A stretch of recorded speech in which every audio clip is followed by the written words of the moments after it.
I have my personal opinion. If you permit me, I can give that to you. Please, please. Yeah.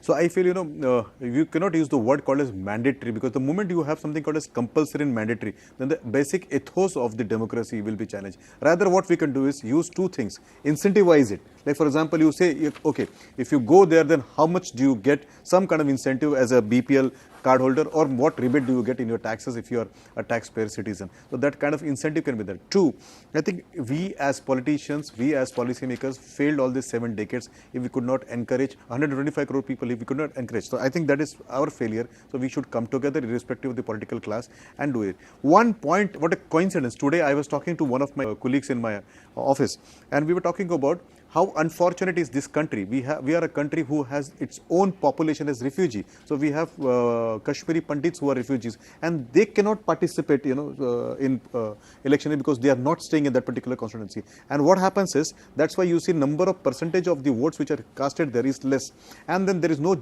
way somebody would fight for their cause. So can we have some mechanism where you can vote wherever you are? For example, I'm from Mumbai, so I went back to right. And it's a very valid point. Very emotional. I can tell you, and I'm requesting Nizam bhai and others, they don't take it as political. This is just personal. So I went to Mumbai because I could afford to fly and come back.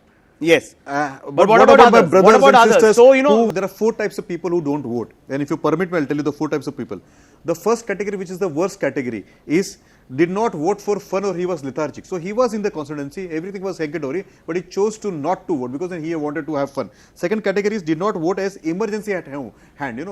Somebody is in hospital, somebody has died, he himself is injured. That is the second category. Third category is did not vote as he was not in the constituency. Like I said, the Pandits of Kashmir, or if you see West Bengal, 40% of the West Bengal villages are without mail because they have gone out of West Bengal for bread and butter. So they are not there. And the fourth category is did not vote as there was the administration was unable to collect their vote because of the geographical constraints. Like, for example, the person is some other country, or he is serving on a border where it was not possible. So somebody, serving maybe Siachen or so.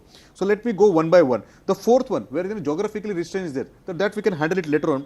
Did not vote as that was not in the constituency. Here I think one provision can be done. I can vote here in Noida itself, wherever I am. So, for example, if you are a voter of Kolkata, I am a voter of Mumbai, why not have separate booth here where I can go and cast a vote? And see, ICT is so high. Right. So where, in the ICT, I can print my ballot and do it. The only thing is I should go to the right. nearest. So you're saying why don't we change the way we look at the voting process and third, altogether? Did not vote as emergency in hand. I don't have an answer right now, so I don't know to give it. But the people who did not vote for fun, I think there are 2 things. One, as a society, we should encourage them, we should educate them. And, can we have minimum wages as per the law paid to the BPL card holders?